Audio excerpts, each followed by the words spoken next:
à tous, aujourd'hui nous avons reçu une question sur le groupe de discussion Facebook de Simon Martin qui voulait faire brûler une corde qu'il a fait avec Reaper et il veut le faire brûler avec Turbulence LD. Mais il n'arrivait pas à le faire correctement, les flammes et la disparition de la corde n'allaient pas à la bonne vitesse. On a également eu Thibaut et Long qui n'ont pas compris ma réponse sur le groupe, donc du coup je vais faire une petite vidéo pour répondre à cette question.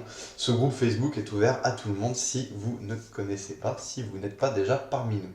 Donc on se retrouve dans une petite turbulence Cinema 4D et on va tout de suite dessiner une spline, voilà, et utiliser le petit Reaper X. Donc on va pas passer de temps là-dessus, parce que c'est pas le sujet du tuto, donc je vais aller assez rapidement pour créer le container.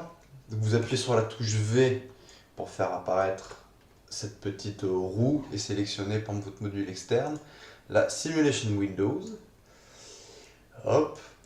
Ensuite, sur Reaper, on va sur propriété Turbulence FD émetteur. Donc c'est ça quand je parlais du tag de Turbulence FD.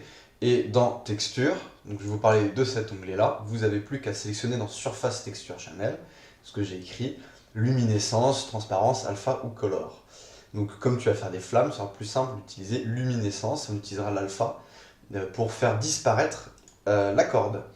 Donc voilà, et on active bien sûr la température. Donc pour les flammes, je ne vais pas plus paramétrer, donc il y a des tutos déjà là-dessus si tu as besoin. Donc on crée une petite texture qu'on met sur notre Reaper X. Et alors attendez, il va falloir que je rectifie. Voilà, parce que j'ai ça sur l'autre écran moi. Donc ce qu'on va faire, en premier lieu, on va créer un alpha pour faire disparaître progressivement la corde. Donc dans la texture, on va créer un dégradé. Et on va devoir animer ce dégradé. Donc, alors on a ce résultat un petit peu spécial. Donc déjà, on va animer le dégradé en mettant une disparition assez franche, pas trop large. On clique sur ce petit rond à la frame 0 pour pouvoir activer l'animation. On va à la dernière frame et on va faire glisser le tout. Et on reclique sur le rond. Donc là, pour le moment, l'animation, c'est pas ce qu'on veut. Donc on va se mettre assez loin, à peu près vers le milieu, et on va changer le type pour se mettre en 2V, 2DV, ou voilà, en 2DV, c'est celui-là très bien. Donc là, on voit que c'est pas dans le bon sens, ça brûle par en bas, tu peux peut-être faire brûler par en haut. Si c'est le cas, tu te mets sur tes clés et tu fais un clic droit là où il y a les clés au niveau de la couleur et tu inverses les nœuds et ensuite tu recrées ta clé en cliquant sur le petit rond. On inverse les nœuds et on recrée. Donc maintenant, j'ai inversé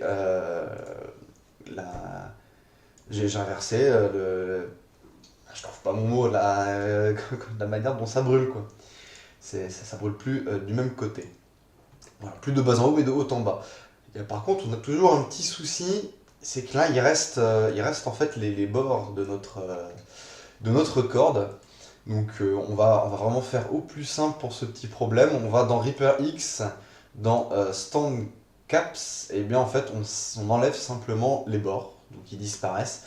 Alors ça fait un trou, mais c'est pas dramatique, on peut vraiment gérer. Il y aura les flammes en fait qui cacheront le trou d'un côté, et de l'autre côté ce sera dans un objet où tu t'arranges un peu pour que ce soit pas dans l'angle de vision.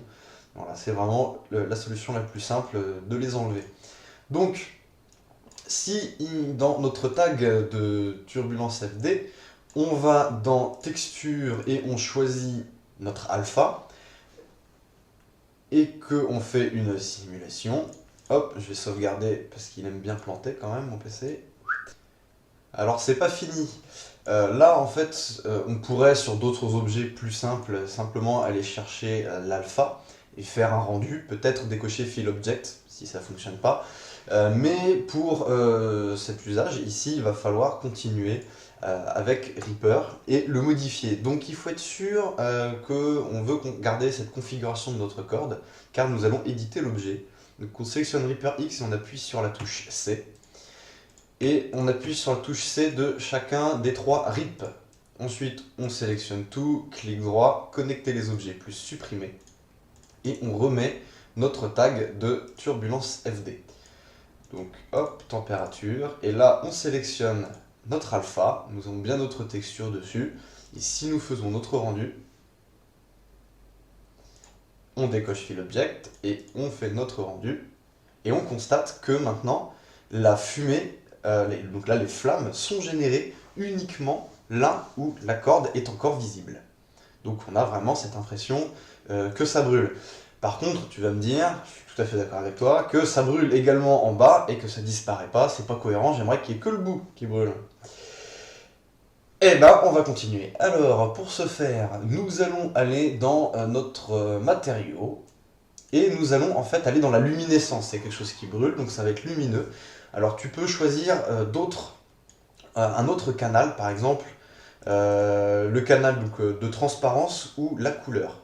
Nous, on va prendre la luminescence parce que c'est quelque chose qui brûle et ça marche très bien dans la luminescence. Alors, luminescence, nous allons copier ce que nous avons, notre alpha que nous avons mis, notre dégradé, donc hop, copier. On va dans luminescence et on colle. Voilà, coller. Alors là, on a la même animation, c'est déjà une bonne base.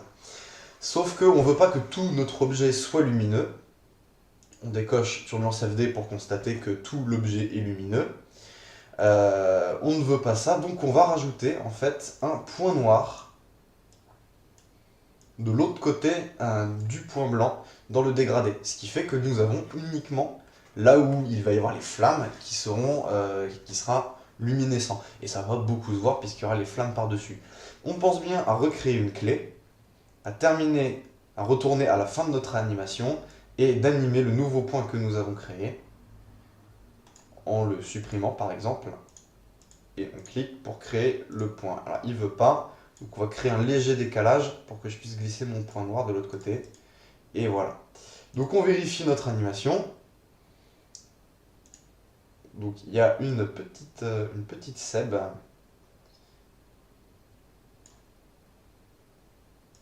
Alors c'est à cause des interpolations de spline, je vais faire ça un peu grossièrement.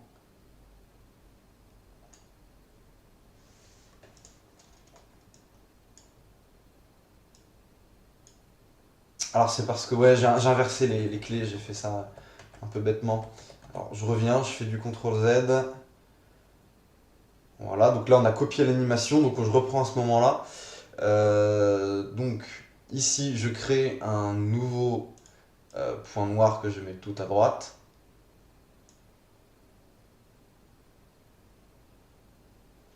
Merde. Alors on revient encore avant.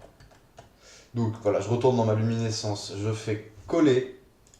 Je sais pas ce que j'ai merdé. Alors, en fait, j'intervertis la clé de droite qui était déjà animée, je l'avais mise à gauche et du coup, il y avait un changement. Bon, pourquoi j'ai fait ça? Donc, là, donc je double-clique ici et je mets un point noir. Voilà, ça va fonctionner. Je recrée une clé. Je vais à gauche et je reprends mon point, donc du coup, que j'ai créé, je décale un peu le blanc pour pouvoir glisser mon noir de l'autre côté et je recrée une clé. On vérifie si ça fonctionne bien et là ils se déplacent tous les trois, ils ne se dépassent pas, c'est nickel. Nous avons donc juste notre petite luminescence qui suit l'alpha. Et maintenant, tout simplement, la dernière chose à faire, c'est d'aller dans notre tag d'émetteur et de sélectionner le canal de luminescence. Donc il va gérer maintenant des flammes uniquement là où on voit de la luminescence. Hop, start. On voit rien, c'est normal, j'avais désactivé la visibilité. Maintenant, si on regarde la simulation, eh bien on voit qu'on a bien notre corde qui brûle avec la disparition de notre corde. Donc c'est nickel. Alors, j'en ai pas mis, je viens de m'en rendre compte, mais quelque chose qui est très sympathique à mettre, c'est de la turbulence. Donc ici, vu la taille de l'objet, etc., 5% de turbulence, c'est bien. Et pensez à cocher valeur absolue. Ça veut dire que Le noir du dégradé à gauche, comment dire, ça va être le gauche du dégradé, à gauche de cette barre de dégradé et à droite, c'est à 1 pixel de différence de distance. C'est-à-dire qu'il faut voir ça comme une sphère. Donc à gauche et à droite, ça se rejoint. Si vous cliquez cocher valeur absolue, ça veut dire qu'il y aura une barrière, et par exemple la couleur qui sera rouge du côté donc gauche et bleu côté droit, eh bien ne se mettra pas un peu de l'autre côté. Alors c'est pas forcément très clair, mais c'est-à-dire qu'en fait le noir ici, on peut le voir de l'autre côté. Donc si vous mettez du rouge et du bleu, il se peut qu'en plein milieu, vous voyez une couleur qui n'est pas censée être là. Donc le rouge qui serait en haut et le bleu qui serait en bas, vous pourrez voir une bordure de la couleur qui est à l'opposé. Donc voilà, il faut cocher donc du coup valeur absolue. Et c'est valable uniquement quand on active de la turbulence, parce que la turbulence, si je l'enlève, vous voyez que c'est parfaitement plat. Avec un peu de turbulence, ça va un petit peu plus haut. Ce qui fait que du coup, à cause de la turbulence, on a un dépassement du côté gauche sur le côté droit et vice versa. Avec valeur absolue, il empêche ce dépassement et on n'a pas de problème. Voilà. Alors c'était pas clair au début, mais je pense que là, c'est mieux. Donc on active dans la luminescence et puis bien sûr dans notre alpha. Et valeur absolue. D'ailleurs, si vous voulez faire grandir par exemple votre corne pour la faire apparaître, c'est vraiment super d'activer comme ça votre alpha, de mettre un petit peu de turbulence et ça fait quelque chose d'assez qui va pouvoir se construire comme ça en apparaissant si on va dans le sens inverse, qui peut être assez sympa. Donc il n'y a plus qu'à complexifier un petit peu, et c'est cool. Alors on peut jouer encore un petit peu avec le canal de luminescence pour pas donc que ce soit blanc. Et donc si vous voulez mettre une couleur de flamme également directement sur votre objet, au lieu de texturer votre dégradé, on va l'utiliser en canal de luminescence, en alpha en fait, directement là-dedans. Pour ce faire, on clique sur la petite flèche. Excusez-moi, mon vocabulaire ce soir n'est pas du tout précis. Il y a la fatigue. Donc, on clique sur la petite flèche et on clique sur calque. Ce qui nous permet ensuite de cliquer sur l'image et d'avoir le choix pour ajouter des images, des matières. Et on a exactement notre dégradé de tout à l'heure qui n'a absolument pas changé. On clique sur matière pour rajouter un bruit. Donc sur le bruit, donc là je vais faire très grossièrement parce que c'est pas le sujet. On peut prendre le truc feu et puis mettre du rouge et puis mettre du orange. Voilà, un orange. Pour faire un peu un truc flamme. Bon, ce serait dégueulasse, hein, je sais. Mais ce qui est important à vous montrer, c'est que maintenant, excusez-moi, dans votre dégradé, vous allez sélectionner masque de fusion. Et votre bruit sera visible que sur le blanc de votre masque de fusion. C'est nickel. Et du coup, au rendu, vous voyez que sur votre bout, là où la luminescence est active, vous n'avez plus juste quelque chose de plus blanc, mais vous aurez votre belle texture que vous ferez par-dessus. Donc voilà, ça permet de complexifier encore un petit peu la chose pour avoir un rendu un petit peu plus poussé. Donc voilà, c'était simple, une petite explication. On n'est pas allé dans les paramétrages de la luminescence ou de l'alpha, ou améliorer encore les flammes qu'on peut visualiser. Mais c'est la technique qui n'est pas si compliquée que ça à retenir. C'est de la logique, en fait, quand tu as compris un petit peu tout ce qu'on a fait, qui te permet réellement de faire l'animation que tu as essayé de faire en créant plein de clés sans avoir de défauts d'animation avec les splines et d'interpolation, etc. Voilà, donc c'est la technique à utiliser. Si tu utilises ça sur, par exemple, un plan pour faire brûler une feuille, tu ne seras pas obligé de rendre, enfin, tu auras juste à rendre ton objet éditable, ce sera plus simple qu'avec le Reaper X. Donc si tu arrives avec Reaper X, tu arriveras avec des objets beaucoup plus simples tels qu'un plan. Voilà, et bah écoute, j'espère que j'aurai bien répondu à ta question. Et si tu as des questions sur Turbulence FD, il y a déjà des tutos sur la chaîne. Donc fais-toi plaisir, va regarder tout ça. Et bah écoute, si vous avez d'autres questions, n'hésitez pas à venir communiquer avec nous dans les commentaires et autres. Je vous invite à lire la description de la vidéo, il y a toujours des petites choses sympathiques, des compléments, les liens avec les pages, etc. Écoutez, passez une bonne soirée.